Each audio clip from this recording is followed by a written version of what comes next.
네, 이번 시간에는 연말에 주의해서 결산해야 될 사항에 대해서 말씀드릴 건데요. 어떻게 하면 비용을 많이 반영해서 세금을 줄일 것인가 설명을 드리겠습니다.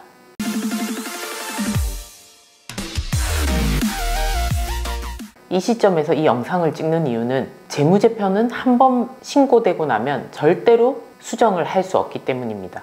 여러 가지 이유가 있어서 나 작년에 신고한 재무제표를 좀 고치고 싶은데 이런 얘기를 대표님들이 많이 하시는데요.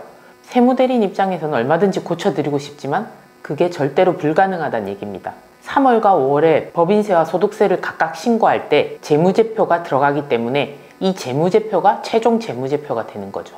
그렇기 때문에 우리가 연말에 그 신고에 대비해서 최대한 우리가 원하는 재무제표를 또는 우리가 원하는 손익을 잘 뽑아낼 수 있도록 준비를 해야 되겠습니다. 어떻게 해서 이익을 줄여서 세금을 좀 더 적게 낼 수 있는가, 이 부분을 말씀드려 보겠습니다. 첫 번째로 우리가 비용 처리하는 것 중에 제일 큰 부분이 인건비라고 할 수 있겠죠. 직원이 있는 회사는 인건비가 많이 걱정이 되실 겁니다. 물론 법인의 경우에는 대표이사의 월급도 인건비로 처리가 되죠. 반드시 누락된 인건비가 없는지 통장 내역을 꼭 한번 살펴보시기 바랍니다. 특히 법인사업자의 경우에는 통장에서 지출된 인건비가 있는데 세무대리인에게 전달하지 않아서 신고가 누락된 경우가 종종 있습니다. 특히 요즘 간이지급 명세서라는 제도가 생겨서 프리랜서 사업소득자의 인건비에 대해서 우리 회사가 6개월에 한 번 신고 납부하는 회사임에도 불구하고 매달 간이지급 명세서를 제출해야 되기 때문에 이걸 늦게 제출하시게 되면 가산세까지 물 수 있습니다.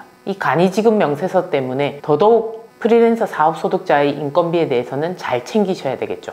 어쨌든 통장에서 누락된 인건비가 없는지 잘 살피셔야 합니다. 지급만 하고 인건비를 신고하지 않을 경우에는 개인 사업자의 경우에는 비용 처리를 안 했기 때문에 그만큼 대표가 세금을 좀 더 내면 되겠지만 법인의 경우에는 그렇지가 않죠. 출금된 내역이기 때문에 신고를 안 하신다면 이 부분은 대표이사가 갚아 넣어야 될 가지급금이 됩니다. 그리고 정규직 직원의 경우를 살펴보면 연말이 되기 때문에 상여를 많이 지급하시죠. 임원분들도 상여를 많이 가져가시는데요.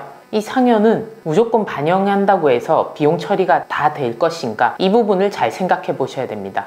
임원에 대해서는 정관에 상여에 대한 한도 규정과 상세한 설명을 담겨져 있는 게 좋고요. 매년 상여를 지급하실 때 이사회 결의를 통해서 지급을 하셔야 됩니다. 그냥 우리가 인건비 신고하고 세금을 낸다고 해서 무조건 다 인정을 받으실 수 없을 수도 있습니다. 나중에 세무조사가 나왔을 때 특정한 임원에게만 지급했다든지 근거 규정 없이 마구 지급한 상여에 대해서는 송금으로 인정을 못 받으실 수 있기 때문입니다. 그래서 상여나 성과급 등을 지급하실 때는 반드시 절차에 따라서 잘 지급하시고 한도 등도 잘 체크하셔야겠습니다. 그리고 이런 정규직 직원이 있을 때는 반드시 엮어서 생각하셔야 될 게 퇴직금입니다. 우리 회사가 비용이 부족하다면 퇴직금을 미리 불입하시는 것을 적극 추천드립니다. 퇴직금은 퇴직할 때 지급하는 게 맞습니다. 그렇지만 퇴직연금 제도라는 게 생겼기 때문에 미리미리 불입하실 수도 있죠. 또는 퇴직보험이라는 상품도 있기 때문에 미리미리 불입하셔서 나중에 퇴직할 사람들에 대해서 미리 비용 설정을 하실 수가 있습니다. 그 임직원의 연봉을 책정하셔서 연봉의 12분의 1은 한 해에 퇴직연금이나 퇴직보험으로 불입을 하시면 비용 처리가 가능하다는 뜻입니다. 물론 이번에 너무 비용이 부족하다고 생각하시면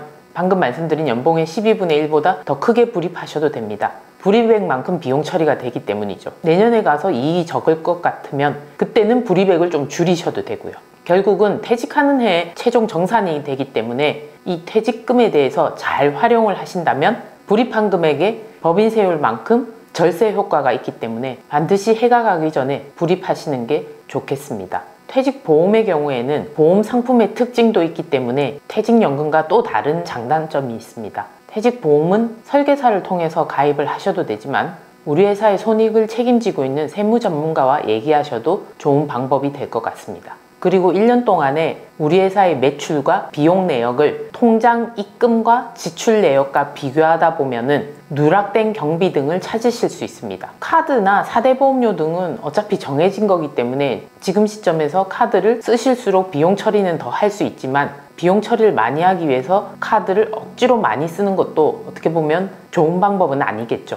이럴 때 방금 말씀드린 통장 내역과 비교를 하셔서 증빙 없이 지출된 내역이 있다면 이 부분을 증빙을 연말이 가기 전에 상대방에게 요구를 하시던지, 그것도 안 될 것 같으면 2% 가산세를 내시더라도 그 부분을 비용 인정받도록 노력을 해야 되겠습니다. 원래 계좌이체 내역 자체가 비용 처리가 될 수는 없습니다. 그렇지만 실제로 사업을 위해서 지출을 했기 때문에 각종 계약서나 영수증 등을 만드셔서 적격 증빙이 아니기 때문에 2% 가산세를 내시더라도 비용 처리를 하시는 게 절세를 위해서 좋다고 보여집니다. 그리고 접대비 한도가 중소기업의 경우에는 연 3,600의 기본 한도가 있기 때문에 우리가 카드를 쓰거나 또는 세금계산서를 접대용으로 쓰거나 했을 때 금액과 청첩장, 보이문 이런 부분을 잘 챙기셔서 접대비로 비용 반영하시기 바랍니다. 한도를 넘더라도 일단은 지출을 하셨다면 당연히 비용 처리를 하셔야 될 거고요. 나중에 법인세나 소득세 때 세무조정을 통해서 한도 넘는 부분은 비용 인정에서 빠지게 됩니다. 법인세 때 한도 계산을 해서 송금 인정에 빠지더라도 일단 접대비로 처리하셔야 되는 이유는 제가 말씀드렸죠. 가지급금 처리를 막기 위해서입니다. 우리가 법인의 경우에는 꼭 지출 내역과 증빙받은 거를 맞춰보는 이유가 지출은 했는데 증빙이 없으면 가지급금 처리돼서 대표도 알지 못하는 회사의 가지급금이 너무 많이 쌓이기 때문입니다. 그래서 가지급금이 많은 회사는 이런 접대비 한도도 좀 활용을 해보시기 바랍니다.